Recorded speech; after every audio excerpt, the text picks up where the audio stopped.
Well, just following on what I was saying about Daniel Andrews, it was 25 years ago that the then president of the Czech Republic, Václav Havel, spoke at our National Press Club 25 years ago. He talked about a crisis of authority from the perspective, Czechoslovakia, of one who'd suffered totalitarianism. Now think of it. As Kevin Andrews said, from the Prime Minister down, quote, the daily media conferences of the Victorian Premier, the possessor of all detail, the bearer of all knowledge, continually blaming the citizenry for the failures of his administration. Well, we ought not to imagine that this isn't leading us somewhere. But of course, to suggest it might be is to be accused of dealing with conspiracies. But from coronavirus, we have seen the growth of state power. And even though in the world there are 104,000 patients with coronavirus who are critical, that represents 0.0013% of the population. Yet leaders are hanging on to this power. I spoke to Maurice Newman about this last year. He made the outstanding point of these leaders, ours included, so-called liberal leaders. I quote Maurice Newman, no doubt they view individual freedom as an optional extra, not an inalienable right, and want their new powers to become a normal part of governing, unquote. Significantly, he went on about these people who are so-called governing. Quote, it was their gross incompetence or deliberate intent which gave them the present commanding heights.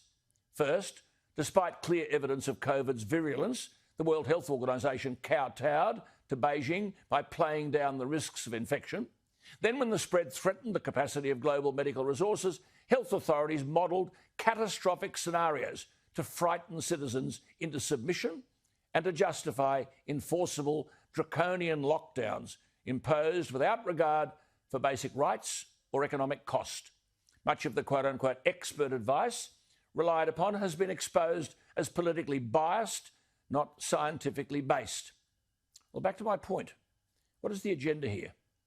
Do we just assume that the liberties and freedoms and economic advantages that we've taken for granted for so long are safe and secure? After all, here we are seeking to impeach an American who's no longer president. And Trump's been vilified from one end of the earth to the other.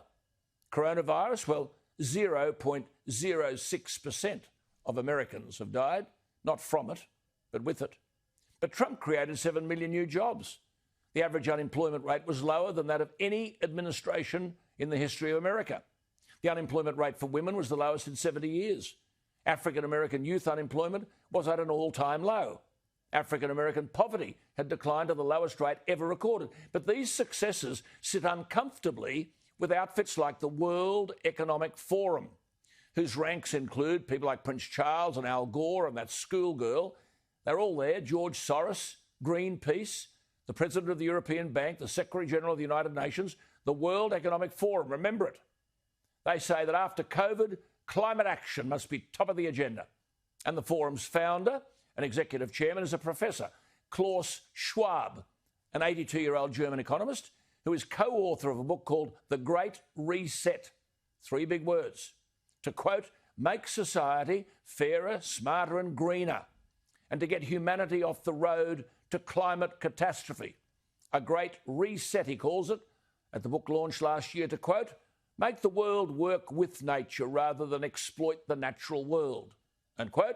If businesses start to prioritise nature, that could add 395 million new jobs globally by 2030, unquote. Make no mistake, the left are in the ascendant. This fellow Schwab has said, quote, the changes we've already seen in response to COVID-19 prove that a reset of our economic and social foundations is possible. Well, it goes without saying that Trump was a major obstacle to all of this, hence the emphasis on a decarbonised economy and talk that, quote, companies should serve all stakeholders, not just shareholders. Is this a threat or is it not?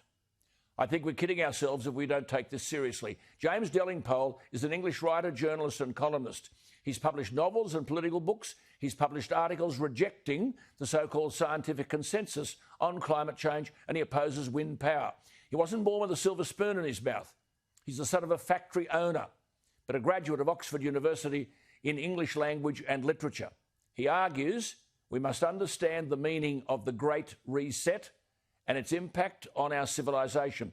We've spoken to James before, but he joins us again. James Delingpole, thank you for your time. Much appreciated. I mean, these people are seeking to transform the world economy, aren't they? Yeah, I think there's a question that a lot of people are asking right now, and you just asked it again, which is why are they doing this? And the answer is quite simply, this is a coup by the globalist elite. It's happening in your country, it's happening in my country. We've seen it's happened in America.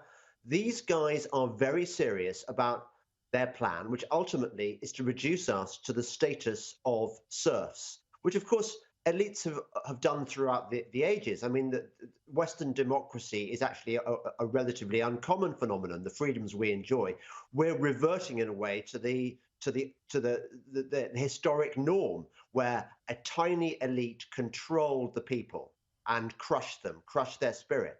Yeah. And the World Economic Forum produced a video in 2016 in which this starry-eyed young person said, "Welcome to 2030. I own nothing, I have no privacy, and life has never been better." Well, it doesn't sound like a better life to me. It sounds horrible where we don't own any property. No, so that's right. Who does own the property? They've made this point, haven't they? This great reset. There'll be no money, no private property, no democracy. Some big outfit will take over all our debt. All our debt. We'll have no debt, whatever, your credit cards, your bank loans, all that sort of stuff. But in return, you'll have no money, no private property, no democracy. Every key decision, and what you do for a living, how much stuff you consume, as you've said, will be decided by a remote, unaccountable elite.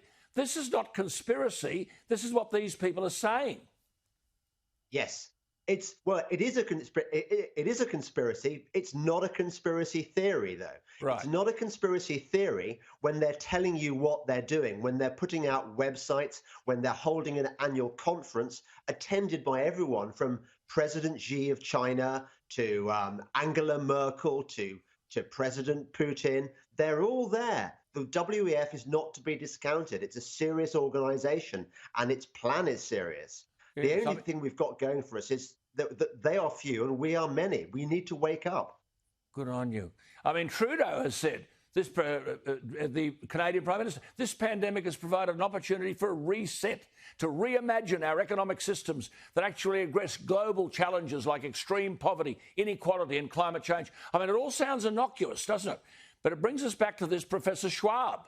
I mean, he has said, post-coronavirus, the world must, quote, act jointly and swiftly to revamp all aspects of our societies and economies. Surely, James, we're mad if we don't take heed.